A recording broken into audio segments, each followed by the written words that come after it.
You are your former Macquabe, be better by Kwabenaholic TV comedy, so now in Sebia Abetoja and Ayehu so in a some for Christian 18 paid for Mama Quenya said, may fa in 7 moon chilamo and in summer air coso and ubi and from Bremo. Mr. Speaker, thank you for the opportunity to make my comments on this matter. Mr. Speaker, Honorable Ken Ofori-Atta, a former Minister of Finance and a former presidential envoy, has contributed to nation building. Mr. Speaker, in 2021, when His Excellency Nana Addo Dankwa Akufo-Addo nominated him for the Finance Ministry portfolio, this House had to wait because he indicated he was unwell and seeking for medical treatment outside. Mr. Speaker, in fact, when he even came, he was the only minister that his vetting took 2 days, and in between, this House indulged him to enable him take some break, to enable him proceed with his vetting. Eventually, he left government as a cabinet minister. And, Mr. Speaker, for the records, on the 2nd of January 2025, he wrote to the then Chief of Staff that he needed to travel to Mayo Clinic in Minnesota, USA, for some medical procedure. Mr. Speaker, after President Mahama had taken office, he again wrote to the current Chief of Staff in a letter dated the 22nd of January 2025,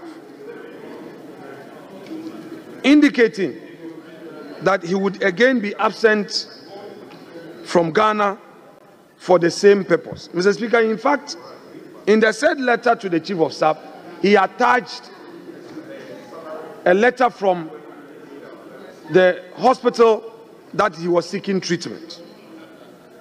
Mr. Speaker, indeed, the OSP wrote to him on the 24th of January.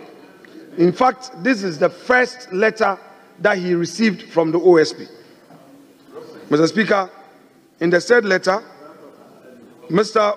Ken Ofori-Atta instructed his lawyers to respond to let the OSP know that indeed he was out of the jurisdiction seeking medical treatment. Mr. Speaker, what happened yesterday by state security operatives must be condemned by all of us. Honorable John Jinapor has narrated his own ordeal, but the records of this House will confirm that when that happened, Right Honorable Speaker Okwe condemned that act. If indeed something had happened yesterday, it does not mean that we should continue today.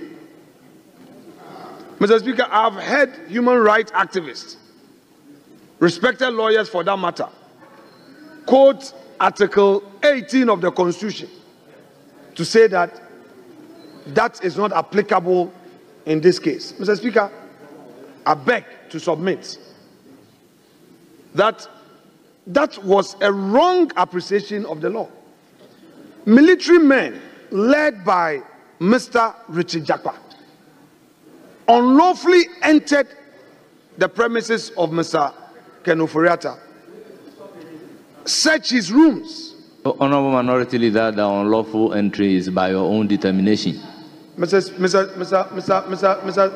Speaker, you know that by virtue of where we sit, we are able to do some background check before we come here.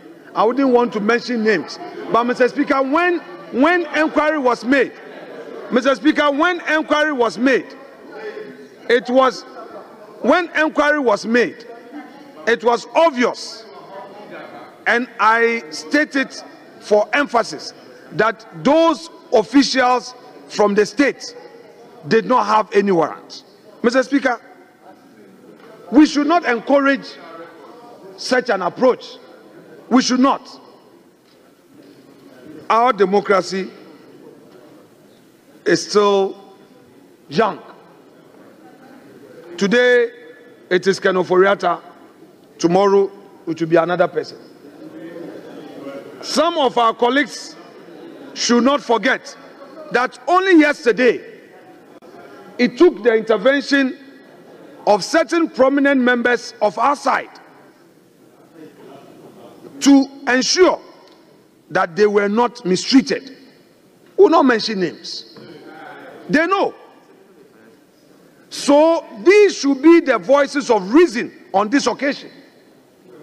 Some members worked in the night to ensure that people, members of the political class who are members of this house, were not mistreated. Mr. Speaker, let me remind colleagues, today, if you are praising the OSP, let's not forget that not too long ago, we had some of our members at the receiving end by the OSP. Don't let us also forget that even the president himself became a subject matter of OSP investigation. And he was not happy with certain words used by the OSP against him. So don't let us celebrate. Don't let us celebrate because today it is Ken Ofori-Atta. Mr. Speaker, all manner of things are being said that Ken has done this, has done that, has done that. I listened to my colleague from Keta, and I listened to my respected colleague from Bogatanga Central, enumerating what to him amount to offenses. And they also argued again that the man has not been tried, therefore there cannot be any human rights abuse. Mr. Speaker, if you invade somebody's home and raid his home, Article 18 of the Constitution protect that person, except when you are doing so lawfully. On this occasion, there was no such law. There was no such law supporting their actions. So they shouldn't be here happy with it. These 4 years will soon come. No, Mr. Speaker. Honorable member, I think the honorable member's order, that response was in respect of the allegation of breach of natural justice. And you and I are very much aware that natural justice is in two main ways: the Odi Atram pattern and Nemo Judas in Council, but actually not in respect of the Constitution. The statement states there was a breach of natural justice. Mr. Speaker, the contention here is that the man's home was raided by state security operatives, rather unlawfully. And I dare contend that that conduct was unconstitutional. That is my respectful submission, Mr. Speaker. Mr. Speaker, I have done a lot of follow-ups on this matter,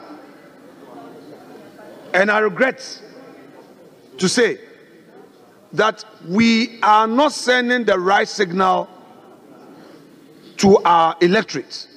Mr. Speaker, the man has put the state on notice of his absence from the jurisdiction. He has made available his medical records coming from a respected medical facility